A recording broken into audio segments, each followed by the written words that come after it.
Start करते हैं chapter 12th class का फर्स्ट चैप्टर पार्टनरशिप का फंडामेंटल। तो fundamental accounting for partnership firm. Accounting for partnership firm आपने 11th क्लास में अकाउंटिंग फॉर प्रोप्राइटरशिप पढ़ के आए हैं।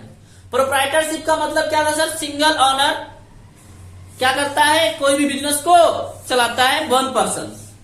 आज हम पढ़ने वाले हैं पार्टनरशिप, मतलब एक से ज्यादा पर्सन मिलकर कोई बिजनेस को स्टार्ट करता है तो उसे हम पार्टनरशिप कहते हैं। तो जैसा कि देखना पार्टनरशिप का मतलब क्या होता है सर?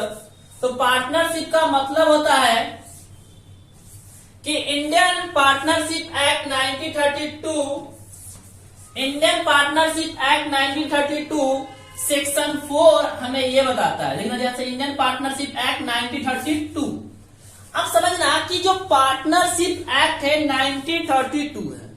तो आज ज्यादा डीपली में नहीं जाऊंगा कि पार्टनरशिप 1932 से पहले क्या कोई पार्टनरशिप बिजनेस नहीं होता था, कोई लॉ नहीं था, तो लॉ पे हम बात नहीं करने वाले हैं। आते हैं अपने आगे। तो इंडियन पार्टनरशिप एक्ट 1932 याद रखना, सेक्शन 4 हमें डेफिनेशन बताता है कि partnership is the relation between person who have agreed to share the profits of business carried on by all any of the acting for all। करें मतलब समझना कि जो पार्टनरशिप है वह पर्सन, मतलब एक से ज्यादा पर्सन मिल करके कोई बिजनेस को चलाता है और उनका मेन उद्देश्य प्रॉफिट अर्न करना होता है, उसे हम पार्टनरशिप कहते हैं। मतलब कह सकते हैं कि दो या दो से अधिक व्यक्ति मिलकर के किसी भी बिजनेस को कंटिन्यू करता है, उनका बिजनेस का मोटिव प्रॉफिट अर्न करना है, तो उसे हम पार्टनरशिप कहते हैं। कहता है कि essential features of characters of partnership. सबसे पहले मैंने बोला टू और मोर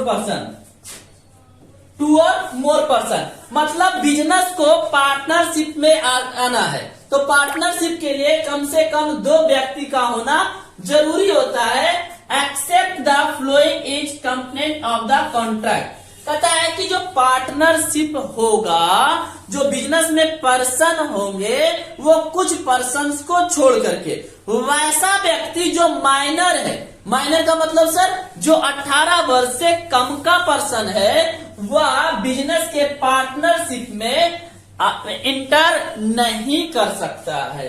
वैसा पर्सन जो अनसाउंड माइंड है, अनसाउंड माइंड का मतलब जो पर्सन दिमागी हालत से थोड़ा कम है, दिमागी हालत से प्रॉब्लम में है, या पागल जिसको आप जानते हो, वह पर्सन पार्टनरशिप में इंटर नहीं कर सकता है।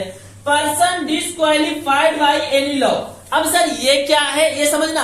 Person disqualified by any law का मतलब वैसा पर्सन जो किसी और लॉ के द्वारा यह बताया गया है कि यह पर्सन चोर है, यह पर्सन क्या है, मतलब सही आदमी नहीं है, किसी के साथ गलत किया है, वैसे पर्सन के साथ भी आप पार्टनरशिप में इंटर नहीं कर सकते हो। ठीक है जी। अब जब पार्टनरशिप में आओगे तो सबसे पहले समझना, आप जानो, आप नॉर्मल लैंग्वेज में आपको बोला जाए तो पार्टनरशिप में जब भी आप आओगे तो आप क्या करोगे? एग्रीमेंट करोगे। क्या करोगे जी? एग्रीमेंट करोगे, मतलब लिखित में आप कुछ ना कुछ टर्म एंड कंडीशन बनाओगे। टर्म एंड कंडीशन का मतलब partnership come in existence by any agreement either written or oral. मतलब जो आपका एग्रीमेंट होगा वह लिखित में भी हो सकता है और ओरल का मतलब मौखिक में जो हम बात करेंगे उससे भी हो सकता है। The written agreement among the partnership is known as partnership deed. मतलब अब आपको पार्टनरशिप में एग्रीमेंट जो बना है, एग्रीमेंट जब लिखित में बनाते हो तो उसको एग्रीमेंट नहीं, उसको हम क्या बोलते हैं कि वह पार्टनरशिप डीड है। क्या है? अब बोलोगे, नेक्स्ट सवाल आता है कि पार्टनरशिप डीड क्या होता है, तो आगे हम तुरंत बताएंगे। अभी हम पढ़ रहे हैं एसेंशियल्स ऑफ फीचर्स, तो उसको पूरा करते हैं पहले।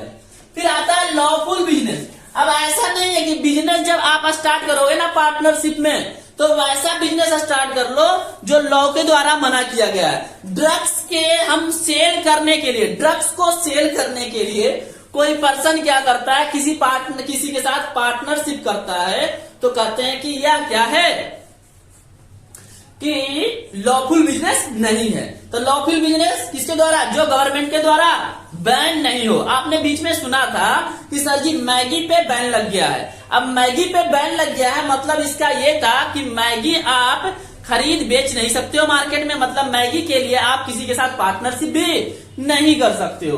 तो कहता है कि partnership is established of the lawful business including trade vocation and profession but not joint ownership of the characterable activities. अब देखो कहता है कि वैसा कैरेक्टर मतलब जहां पे क्या हो, गवर्नमेंट ने क्या किया है, लॉफुल नहीं है, वो बिजनेस के बारे में आप आ नहीं सकते हो, उसको एक्टिविटीज में नहीं ला सकते हो। और जब भी पार्टनरशिप, मैंने डेफिनेशन में ही बताया कि आपका मोटिव क्या होना चाहिए, प्रॉफिट अर्न करना होना चाहिए। तो क्या बोलता है, the agreement between among the partner must be share the profit and losses in business, not essential that all there partner must be share losses. और कहता है कि जो एग्रीमेंट होगा उसमें पार्टनरशिप जरूर लिखेगा कि प्रॉफिट एंड लॉस बिजनेस में जो होगा वो उसका और पार्टनर किस तरह से डिस्ट्रीब्यूट करेगा। तो मैंने आपको दो टॉपिक पढ़ा दिया कि पार्टनरशिप होता क्या है, पार्टनरशिप का इसेंशियल फीचर्स और कैरेक्टरिस्टिक्स क्या होना चाहिए। अब देखते हैं नेक्स्ट कि हमारा पार्टनरशिप में पार्टनरशिप डीड क्या है। पार्टनरशिप डीड देखो, पार्टनरशिप डीड